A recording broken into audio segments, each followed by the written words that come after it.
to you by Podcast City Network.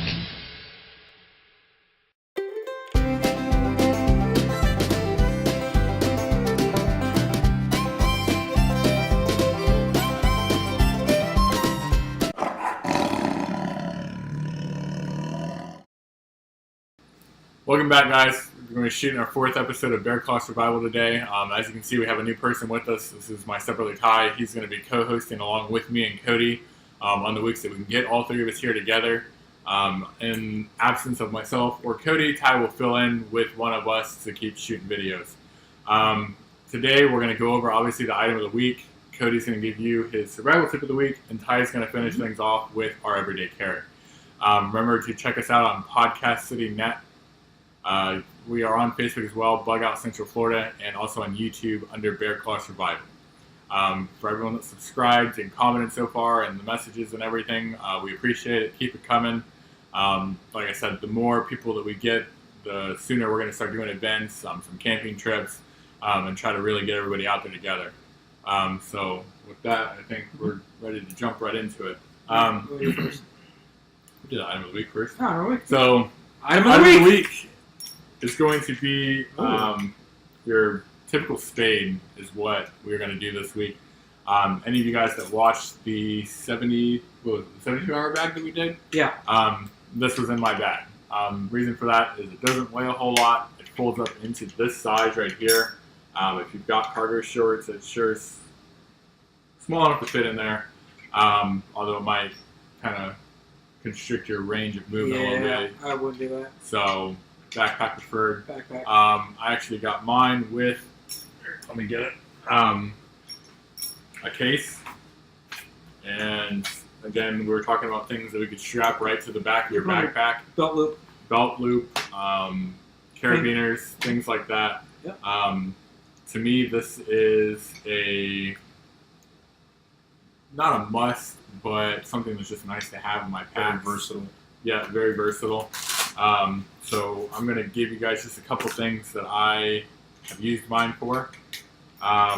First one being obviously a shovel. So if you've never used one of these, they're extremely easy.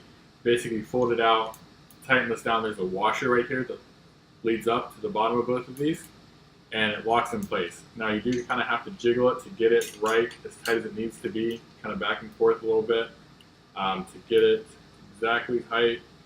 And once that's there, you're pretty much ready to either dig, hit somebody over the head with. I know it sounds funny, but we're talking about versatility here. Of course, you'd bring up the violent nature in a shovel. So, a lot of you guys that do a lot of online reading about survival situations, hand-to-hand combat is great, but keeping distance between people is always your better option. To me, this gives you another about 1.5 feet just to keep between me and somebody else. And like I said, if somebody's swinging this at me, I'm more than likely not going to keep running at you.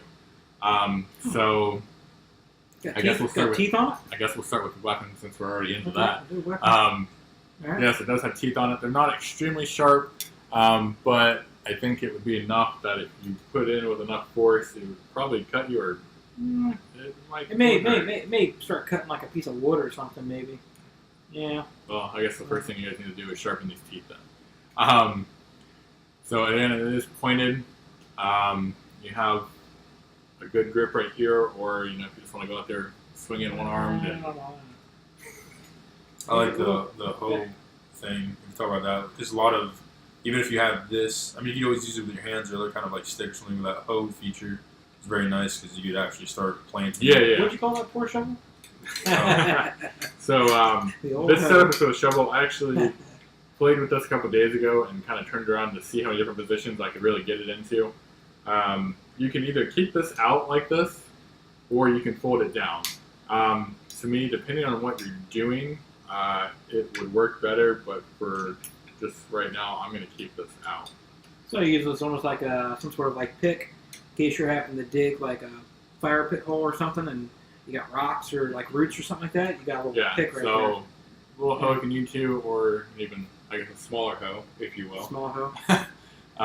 Man, love them small hoes, huh? Even at that point again, Yeah. back to the weapon side of this end,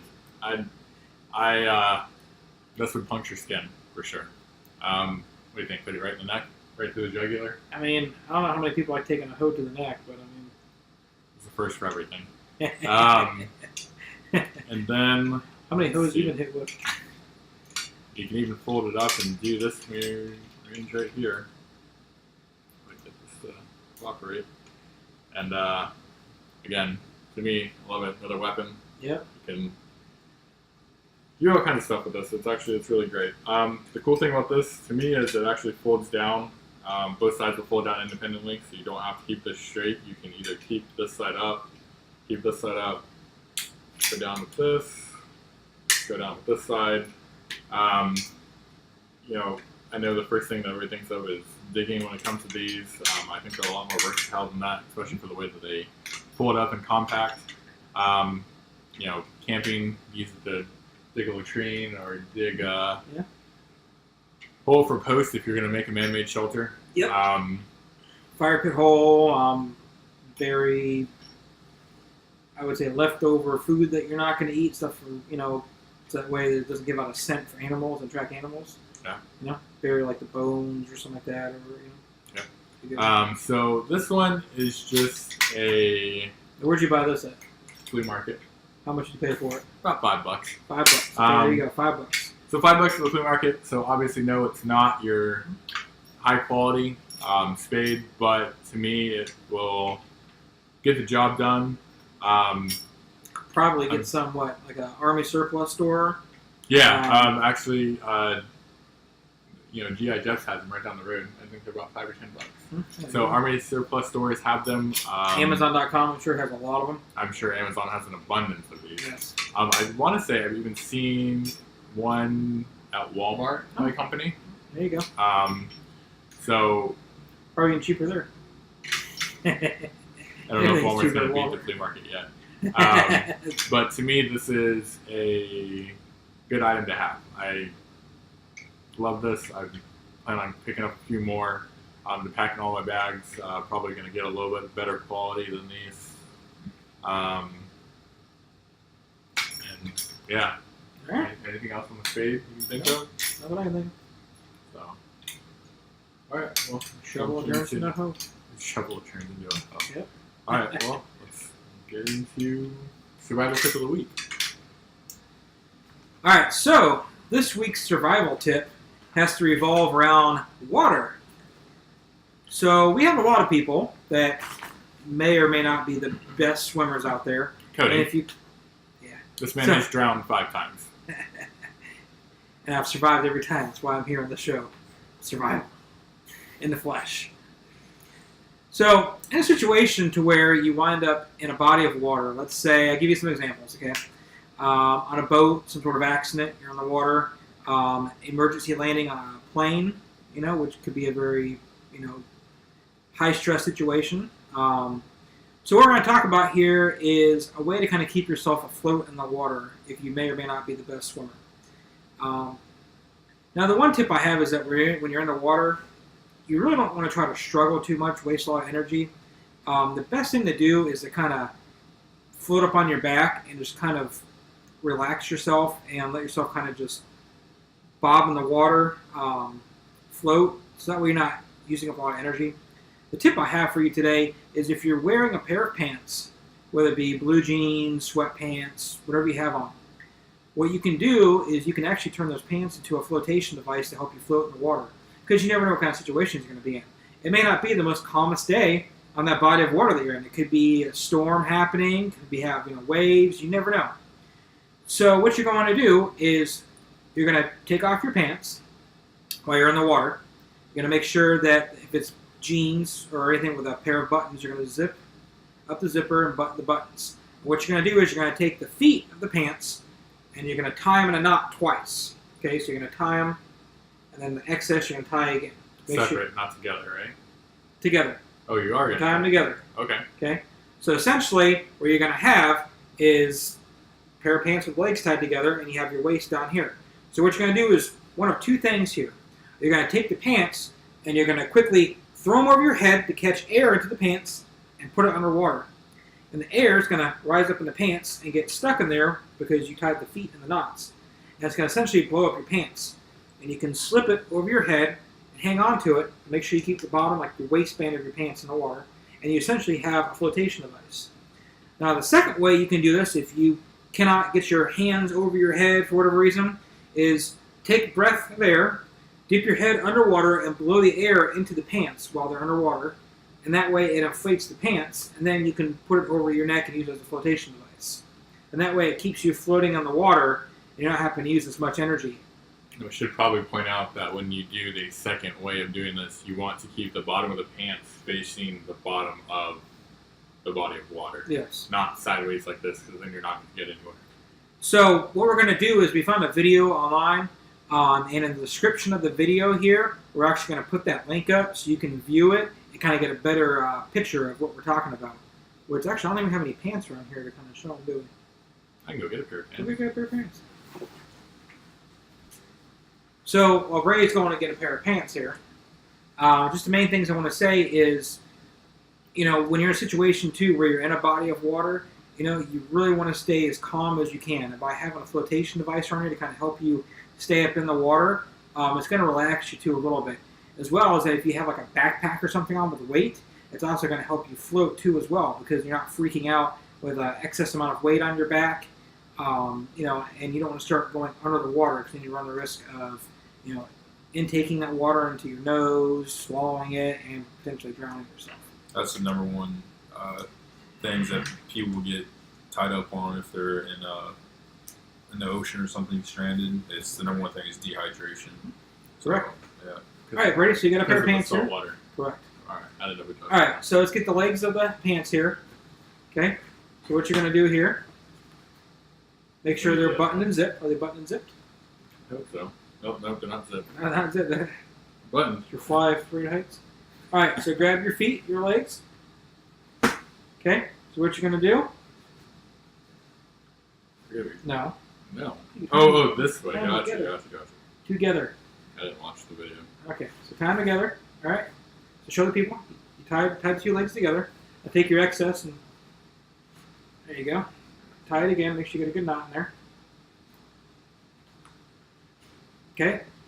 And now at this point, okay, you're either going to, like I said, take your pants and you're going to basically throw it over your head to catch the air, which will inflate it. Okay, so when you throw it, you're going to throw it right down into the water, which will inflate the legs here. Or you're going to take breaths, go under the water, and blow the air into the pants to inflate it. Once it's inflated, you can put it right over the back of your neck here, and it's inflated, and you can use it as a flotation device. But remember to keep the waistband in the water so the air doesn't escape. Flotation device. Now, would it be more practical to just keep one arm holding this? You can use one arm to hold it if you want to. You don't have to This use is two arms. going to naturally float, so you're not going to have to sit there. You don't have to use two hands to hold it. You can I'd use also one. probably say if you had maybe if you're wearing pants more like wearing a belt, so if you could also tie the bottom end of this with the belt and just keep that way you don't have to. Yeah. Who knows how long you're gonna be in that water holding those pants? So, Exactly. Yeah. And not only that, but with the flotation device around you too, and you're not having to swim, it actually makes you use less energy in the water too. You know, That's a so- big thing. Yeah, so you don't want to expend out all your energy, because then once you're tired, then you run a risk of drowning. Who Because you knows may- how long you're gonna be out Exactly. I So- know a lot of us wear tactical belts anyway. If you know or are familiar with a tactical belt at all, one that is actually a microfiber like this, you know that it adjusts the tightness that you want it. Now, a big thing too is that blue jeans, when they get really wet like that, actually act as a weight. So a lot of times, taking your jeans off if you're wearing those in the water and use it as a flotation actually is better too than keeping them on, because you're not having the weight of the jeans pulling you down as well. I think they kicked off the shoes too in the video. Yeah, I mean, you can pull them off and tie them together and hold on to them, because when you get back on land, you're gonna need something on your feet. But It's also probably good if ever you come to a situation maybe you aren't wearing a belt, you probably use shoelaces to tie off the other Yeah. end. So that is this week's Bear Claw Survival Tip of the Week. Let us know, if you try this out. You can do it in like a pool in your backyard if you want to. Just to try it out and see how well it works. Give us feedback if you have, and good luck and stay safe. All right, Ty, take it away. All right. So I guess we're discussing my everyday carry as far as my handgun goes. Now, before the video started, we did clear the firearms, and nothing in the chamber. I won't be muzzling anyone, so I'm going to be worried. Alright, so this is a Taurus PT-111, Gen 2, I believe. I normally carry in this Kydex holster. It's got this little guy clips right here in my belt. The way I do carry it is appendix carry. I don't find any issues with this handgun as far as it pinching me or anything like that. Put that weapon in front of your other weapon. Pretty discreet. I could sit down. I know there's preferences of people who carry appendix and they don't particularly like it, but I could sit down. I'm a bigger guy. I could sit just like this and be completely fine. And it sits just right here. So, and then with this gun, I put on my own sights here, as you can see. And yeah, if you're looking for a gun that's if you're on a budget, this would probably be a very good go-to gun. I've put well over 1,000 rounds through it, and I've had maybe 2 instances where I've had a failure to feed, and that's probably it. It was $250 on buds.com, I think is where I got this from. And yeah, I think they're still going for that same rate. But it's got one external safety here, which is good for, I know some people who starting carrying a handgun, they're worried about safety and all that kind of stuff about pulling the trigger and all that stuff. But also this Kydex holster, it covers the trigger guard, so we don't have to worry about that. And yeah, so this is carry this every day. Very reliable gun for me, and it's a good budget gun as well. So it's very comfortable too. Yeah. All right. We're actually going to go down the line. We're all going to do our everyday carry. All right, so I guess I'll just... What I carry is I carry a Glock 19. Magazine's empty. Chamber's clear. Nothing in the firearm. Reason why I like Glock. To me, in a live fire situation, I do not want to have to fumble with a safety or have to turn the safety off. To me, it just takes extra time if you are in a life or death situation to fire your gun. The other thing that I really like about the Glock 19 is my hand fits right over the gun. I don't have too much overlay on the pinky. For the size, it is my preference. I originally started with a XD9. I did not care for the width on the back of the handle. It was too skinny for me to get a good grip on, I felt. And to me, I've just been happy with this. This is a Gen 3 Glock 19. I picked this up used, want to say $350-ish, around there. And I've put probably upwards of 1,000 rounds through it. I've never had a failure to feed, never had any jamming issues, anything like that. Of course, we do regular maintenance and cleaning. But I mean, I've shot everything from, dirt to Luna ammo, to your everyday, Smith & Wesson 9mm rounds. And overall, I'm just happy with this. The other big thing that I really do enjoy about the Glock 19 versus the PT-111, which I do have one myself, that I actually got for my girlfriend to shoot because it does have the safety and getting her used to a firearm. That's what she wanted. Is the 15 round magazine. It is a double stack, 15 plus 1 in the chamber. So again, another con that I had before with the XD9 was a single stack.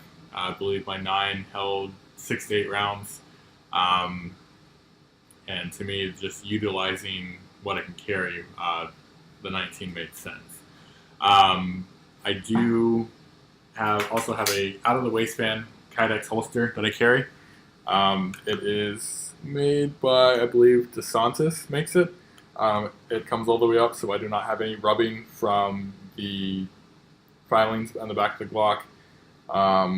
And it is a retention holster, so there is some weight to it. I can shake this upside down. It does not fall out. To me, again, trigger guard is covered, no safety. I do a lot of time carry one in the chamber, so having something that covers this area right here that's not going to snag was really important. So that way I can get down, grab this out, and shoot, and not have to worry about the trigger snagging on anything. As far as concealability goes, I'm not as big as Ty, I'm not as big as Cody, and to me this is prints a little bit. My belt's not as tight as it should be, but to me I can get away with this and carry it without any problems at all. And to me, overall, it's just been great. The only thing that I have done to this is I have factory night sights, or not factory night sights, what do I have on here? Trigen night sights on it. If you have not checked those out, they're wonderful. Literally, when it is all dark, these things glow unlike anything I've ever seen, and it's super easy to see at night. Other than that, I know a lot of people that carry this gun, and I've not heard really anything negative about it. Glocks are perfect. So, if you're Camden Cruz and a Glock fanboy, EVH, bro. EVH. This to me is the greatest everyday beginner carry gun if you are familiar with firearms, familiar with not having a safety, and have gone through the training and education to handle a firearm. Those are some good points. I'd say a Glock is a step up from people who are very familiar with firearms. Yeah. Because without the safety and all that kind of stuff. Yeah, and it really takes just learning the gun and remembering that you don't have anything back here to hold on to. You don't have to have a safety. Everything I've done as far as my everyday carry research goes has all come down to time. How quickly you can get your firearm out of your holster. To me, having to take my safety off my gun is just an extra step to me. I believe, statistically, somebody within 10 feet, you have under, 3.5 seconds to be able to draw and fire? It's like 20 feet. Yeah, 20 feet. Yeah. You have literally seconds before somebody can get to you, so you need to be able to get out your firearm if you need it. As possible. And that comes down to time and holster style, where you carry. Like Ty said, he appendix carries. The Glock is a little bit bigger than the PT-111. I'll show you guys real quick. When I first started carrying, I did appendix carry because I could not. Well, I shouldn't say I could not. I didn't have clothes big enough to conceal a gun. Everything I had was really tight. So as far as size goes, this is a side-by-side, what you guys are looking at. Keep in mind, single stack, double stack. So when you're looking at width at the bottom, it all varies. Like I said, I love having a double stack everyday carry. Like I said, it gives me 15 rounds in the magazine, 1 round in the chamber. And hopefully I don't ever have to use that much, but I have it if I need it. And I do a side carry, like I said, hard Kydex holster, and I enjoy carrying my side more just because, like I said, this firearm is bigger, and sitting down with it's not the most comfortable thing. Also, you guys, if you're going to carry in the waistband, out of the waistband, whatever, get yourself a good belt. This one is actually from 511. It adjusts as tight or as loose as I need it to be, and you can hold it, pull it tight, and it will keep everything you need right snug. It will not move. It's real 511. Nylon. Yeah, nylon. I thought you said 911. It really is a great holster, great belt, happy all the way around it, and that is my everyday carry. So I would say one thing you mentioned earlier, saying you didn't have clothes big enough. Yes, you always have to dress around your weapon. Right. So you're going to want to dress around. Get the cat out of here. You're going to want to dress appropriately. Now, when it gets, I shouldn't say cold because we live in Florida. When the temperature drops and I put on a jacket, I do have full-size handguns that I carry. My SIG P320 is a full-size 5.5-inch barrel that I carry. No safety on that. And then I also have a Smith & Wesson M9 that I carry that is also full-size 5-inch, both double stacked. When it gets cooler, I keep wanting to say the word cold. When it gets cooler here and you can wear a jacket, I carry bigger guns like that just because that's the only time of the year that I get to carry them. And a lot of people are really big on training with one firearm to carry, which I completely agree with, but when seasons change, you change it up a little bit. So I try to stay familiar with at least 3 throughout the year, I would say. Yeah, I would stick with 2. I would stick for 1 for the warm months, 1 for the cold months. Just do 2. Yeah, 2. I bought both of the new ones over the summer, so I haven't really gotten a chance to carry them a whole lot. But yeah, I've got about 2 to 3 that I rotate between. And I actually used to have a Glock 43. Was it 381, I believe? Glock 43 that I used to just drop in my pocket and carry around. But again, single stack. So went back to the double stack. All right, Cody.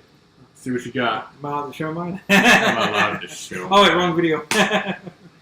So, what I use for mine is, just to make sure everyone sees, okay? I got no clip. I didn't unload all my clips. My clips are in a separate bag here. So, I've got here is the XD9.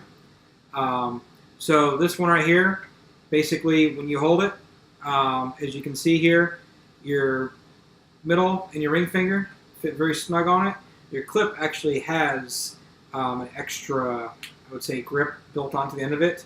So yeah, so your pinky will fit on that, which makes the gun a little bit smaller too. So it's perfect concealed carry right here. The only type of like safety mechanism that's on this is, if you can see here on the back handrest here, there's a little button, and it will not fire unless that button is actually pushed in. So when you hold it, you have to actually engage it here with your hand before you can actually shoot. So kind of like a built-in safety. I mean, there's no switch or anything you have to hit or anything like that. Those do have a 2-step safety, I believe. Just because when I had my original one, I found this out. It's back pushed in, and you have to get this little notch on the trigger here as well, just like just like most of ours have. So it actually, I don't know if it's a 2-step safety or it's just a 1-step safety, but they both have to be. I would say 1-step because I mean, when you pull the trigger, you're gonna pull that second. Right. There. But I'm talking like if it snags, it's not gonna go off either way. I mean, if you're doing this, it's not going anywhere without that being pushed in. Yeah. So. These guns here, I believe they are manufactured in Croatia. The grip on these, this is a stock grip, and it's actually very good. Like, it doesn't like rub your fingers raw or anything, but it's got enough grip to it to where you can actually get a really good hold on it. Size comparison compared to Ty's, because his is smaller than yours. Because yours is big. So, size comparison here, as you can see. It's roughly the same. Yeah, almost about the same. I think they're both subcompact guns, so they're probably.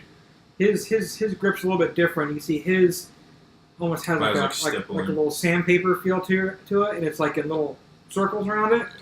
This one encases pretty much the first, about 3/4 of the side and the front of the gun, and then on the back there's a little bit on the back of it there, so a little more grip onto it. But his though is a different type though. See, this is like a plastic kind of corrugated grip on it. His is more like a.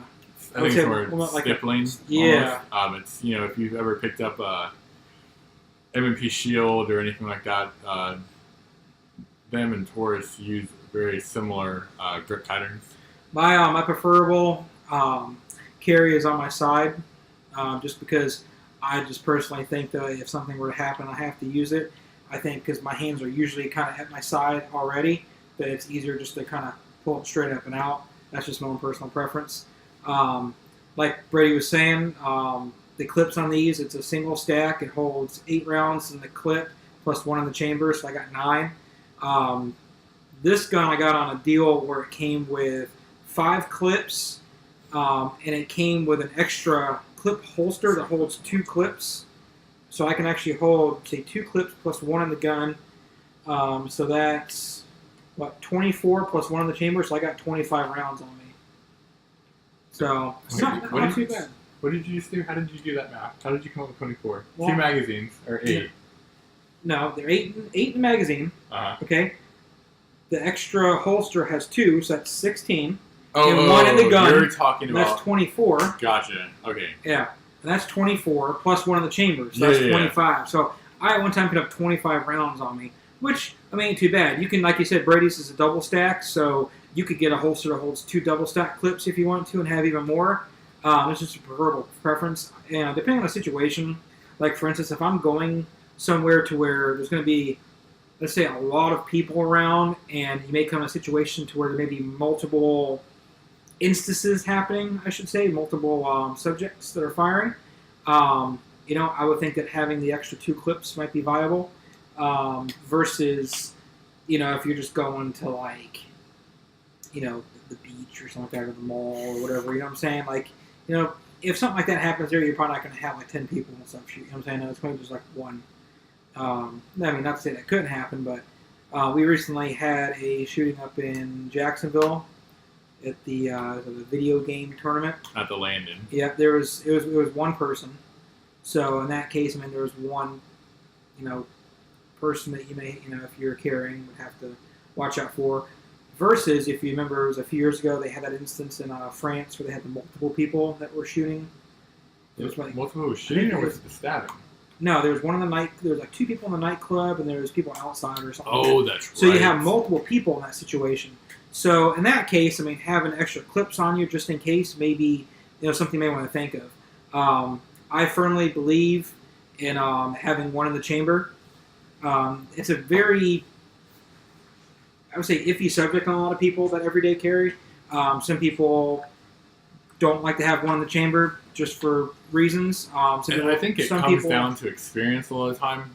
Carrying 1 in the chamber, it's a lot more, you have to be a lot more disciplined. A lot of us that have taken the concealed carry class, concealed weapons permit, whatever it is called in your state, when you take that class, you basically have to swallow the fact that you might have to use that to kill somebody one day, to protect your life, protect your family's life. That's a big thing to swallow.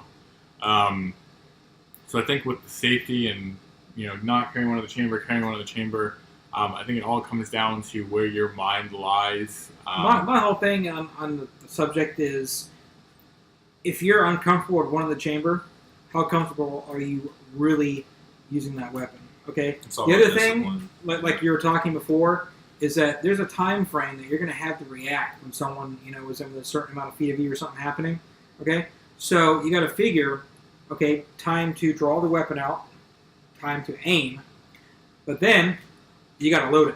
That's another. If you've got a safety, you have to disengage that safety before you even. Well, I'm talking about, say, our weapons here, because we don't have, like it's like safety switches to hit per se for a gun. So ours really is just drawing, aiming, and then if you don't carry 1 in the chamber, there's that time to reload. Are you really going to have time to load that bullet in that gun? That's the thing. So by having 1 in the chamber, it really just takes away that extra step that you have to do. So all you have to do is just draw and aim, and you're ready to go. Yeah. Just to counteract Cody's carrying 2 rounds real quick. Or you just go get yourself a 30-round magazine. Because, you just pop this bad boy in and you're ready to go. You need 30 rounds to hit somebody? Come on now. I think statistically speaking, people who have a concealed carry permit who've actually used their weapon, it's only been 4 shots. But it's all about preference because you never know when you might be, statistically speaking, the majority of people have only shot 4 bullets, but you could be those few that need to shoot 10 plus more, depending on the situation. And it all depends on how you look at it too. It's hard to say when you get in that situation. When you take the class, a lot of your instructors are going to tell you that you're not shooting to hurt somebody. You're not shooting to, neutralize the threat. You are shooting to kill that person. You're shooting to save your life, other people's lives, and you're there to stop the threat. Right. And as horrible as it sounds, I'm going to come out and say it because we all have taken the class and we all know what consists of carrying firearms. Somebody that cannot sue you basically for trying to do something wrong is a good outcome. You do not want to have to use your firearm on someone and then be alive and be able to come back and see you for everything that you have when they were wrong to begin with. I've seen it happen. I've heard about it happening. So just to kind of get back on subject, I carry one in the chamber. Cody carries one in the chamber. It makes sense because, again, if you do not have time to draw that weapon all the way out and get it up to where you need to get it to cock that firearm back, I can shoot from the hip like this. I mean, obviously not have my hand here. I'm keeping this here to, keep control of the muzzle because we are inside. Shooting from the hip, shooting from here. From here, I don't know about you guys, but I'm not going to have a good time trying to, engage this to be able to fire. With one in the chamber, I'm able to pull this and shoot right here. And again, you're not talking about having minutes to do this. You're not even talking about having 20 seconds to do this. You're talking about having less than 5 seconds to unholster your firearm and shoot in a tactical situation, in a life or death situation. And it all comes down to time. It all comes down to being prepared. It all comes down to being aware of your surroundings. I think we're going to discuss a couple more things real quick before we wrap up. But since we've gotten this far into our everyday carry, some things that I do when we go out. If we go out to a restaurant and there is only one visible entrance and one visible exit, I will either purposely try to find somewhere to sit that's facing the door. That way I can scan the room. I can see everyone that's coming in and out, and my back's not to anybody. I do not like my back being towards anything where there is a door because I do not know what's going on behind me. I do not know if somebody's walking in with a gun. I do not know if somebody's walking in to do harm.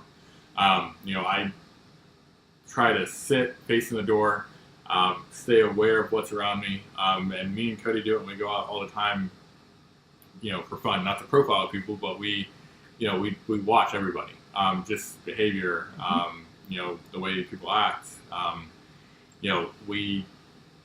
It's kind of funny. We have a game and we go out. We try to see who's carrying because there's people that are really bad at concealing their firearms. And it's just what we do. It's our preference. We understand that everyone's going to have their own preference, and everyone's going to come to that level of being comfortable at a different time. And the only thing I'd say about that is do not try to push your comfortability level just to meet Other a narrative or a standard. Yeah, other people's expectations. Make sure that you've trained enough with the firearm that you carry every day, are familiar with it. I read a book a couple years back that you are familiar with the firearm. If you can put a blindfold on, take it apart, and put it back together. If you can do that, you are familiar with that. I've carried my 19 for about a year, and if I'm sitting at home, bored with nothing to do, I'll sit there and just take it apart and put it back together. Take it apart, put it back together. Because it's going to come down to if you get a jam in a live fire situation, you need to know how to clear that gun drop the magazine, rack it back, slam the next magazine in, and go back to whatever it was you were defending. And it all comes down to comfortability level and knowledge. So that's about all I got on that. So we're going to do this everyday carry segment. We're going to break it up into some different parts here. Next week I will not be on the show. I will be on a vacation exploring the untouched wilderness in Alaska. So I will bring back some photos that we can show up on the episode when I get back. Just to kind of see some stuff out there. So Brady and Tyler will be taking over next episode. But we are going to break up the everyday carry into some different segments here. So today we did firearms. The next segment we're going to do when I get back, we're going to do knives, and then we're going to work on objects that you may carry on, like your keychain, for instance. That may work. Keychain, watches, probably outerwear, things like that. So we're breaking up different segments here, so I talk about all at one time here for you. So remember to check us out on Podcast City Network. You can go on their website, podcastcity.net. We're also on Facebook. Facebook address was... the Facebook address is Bug Out Central Florida. And then we're on YouTube as well. You can search Bear Claw Survival. Drop us some comments here on our YouTube page. We're going to post a link, like I said, to the pants inflation video that we saw. The link in the bottom here in the description, so check that out too. Make sure you give us a like and subscribe too to the channel to keep up with all the updates from our channel. Give us feedback here on the page. Give us some comments to read, and give us suggestions on some stuff that you may want to see in future episodes as well. Yeah, guys. Anything you want to see that you see that you'd like us to review, we will gladly pick it up if we do not already have it, and go over it. And like I said, we're open to all realistic suggestions. And then, like I said, eventually we are going to be getting out with you guys that want to come and doing a 2-3 day, probably, I shouldn't say backpacking trip, but survival excursion is the word that I'm going to use right now. To where we don't bring anything but our bug out bags unless we have to survive on for 3 days. Because really you do not know the effectiveness of your bag or what you have in it until we actually put it to use. So until next week, or next episode, I should say, not next week, but next episode, be prepared and be aware.